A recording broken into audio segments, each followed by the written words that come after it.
এই হচ্ছে টার্গেট। সেই জন্য বাংলার পরিযায়ী শ্রমিকদের উপর ওরা আক্রমণ করছে, বিশেষ করে ডাবল ইঞ্জিন গভর্নমেন্টের রাজ্যে। আমরা তাকে তীব্র নিন্দা করি, কন্ডেম করি, ধিক্কার জানাই। এবং আমরা এটাও পাশাপাশি বলতে চাই যে বাংলার দিক থেকে মাইগ্রেন্ট ওয়ার্কারটা হচ্ছে একটা কমন ফেনোমেনন, গ্লোবাল ফেনোমেনন বলা যায়। যারা অনেক শিক্ষিত তারাও বাইরে চাকরি করতে যান, যারা কম শিক্ষিত তারাও বাইরে চাকরি করতে যান। এটা তাদের চয়েস, মানুষ যান। তেমন অনেক মাইগ্রেন্ট ওয়ার্কার বাংলাতেও এসে কাজ করেন। তাদের ক্ষেত্রে রাজ্য সরকার অত্যন্ত দায়িত্বশীল এবং তাদের ক্ষেত্রে রাজ্য সরকার কোভিডে যা ভূমিকা নিয়েছেন সেটা গোটা কেন্দ্র বা কোনো রাজ্য সরকার করতে পারেনি, সেটা উদাহরণ হয়ে আছে। আবার এখানেও মাইগ্রেন্ট ওয়ার্কারদের জন্য রাজ্য সরকার বোর্ড বানিয়েছেন। মমতা বন্দ্যোপাধ্যায় তাদের প্রতি অত্যন্ত সহানুভূতি এবং যত্নের সঙ্গে প্রত্যেকটি বিষয় অ্যাড্রেস করছেন। এমনকি তিনি বলেছেন যে আপনাদের বাইরে থাকতে হবে না, কাজ করতে হবে না, আপনারা চলে আসুন, আপনাদের আমরা পাশে দাঁড়াবো। আপনারা সেলফ এমপ্লয়েড হতে চান, আপনারা চাকরি চান, আমরা সরকারের দিক থেকে চেষ্টা করব। এত বড় কথা তো আমি কোনো মুখ্যমন্ত্রী বা এমনকি প্রধানমন্ত্রীকেও বলতে শুনিনি। মমতা বন্দ্যোপাধ্যায় সম্পর্কে এরকম অপপ্রচার হতেই থাকে, তা সত্ত্বেও তিনি মমতা বন্দ্যোপাধ্যায়। আর 26-এর ভোট আসছে তো আরও অপপ্রচার বেড়েছে, তা সত্ত্বেও তিনি মমতা বন্দ্যোপাধ্যায়। আর 4 মাস বাদে ভোটের রেজাল্টেও আপনারা বুঝতে পারবেন। বিজেপি এই বিভাজনের রাজনীতিতেই বিশ্বাসী এবং হিন্দু ছাড়া আর কাউকে, অন্য ধর্মাবলম্বী কাউকে তাঁরা পছন্দও করেন না, এদেশে তারা থাকুন সেটাও তারা চান না। এর সবচেয়ে বড় কারণ বিজেপি বা তার পূর্বসূরীরা কেউ এদেশের স্বাধীনতা সংগ্রামের সঙ্গে যুক্ত ছিলেন না।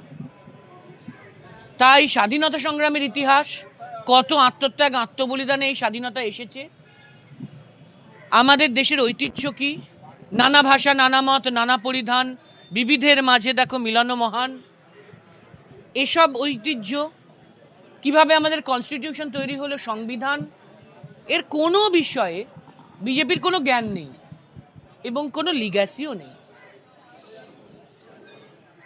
তাই এর কারুর প্রতি, মানুষের প্রতি, অপোজিশনের প্রতি, অন্য ধর্মাবলম্বীর প্রতি বিজেপি সম্মান জ্ঞাপন করেন না। দেখেন না, ওদের নিজেদের দলে আপনি খুঁজে পান একজন এমপিও সংখ্যালঘু থেকে?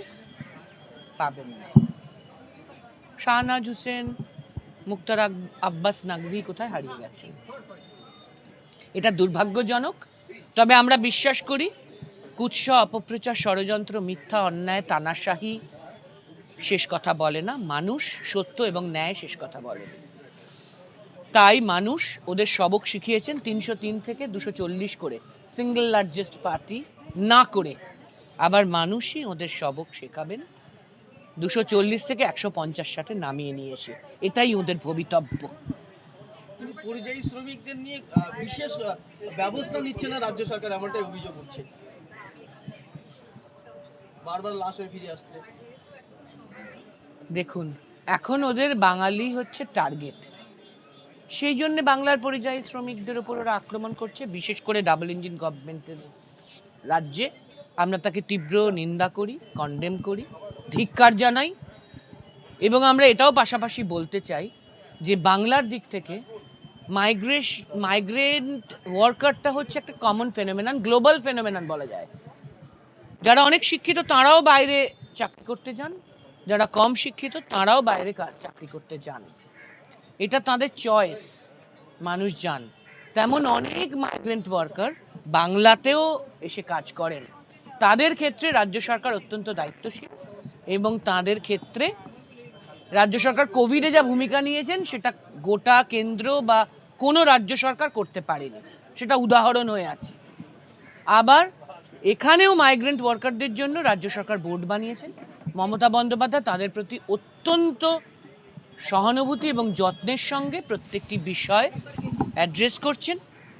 এমনকি তিনি বলেছেন যে আপনাদের বাইরে থাকতে হবে না, কাজ করতে হবে না, আপনারা চলে আসুন, আপনাদের আমরা পাশে দাঁড়াবো।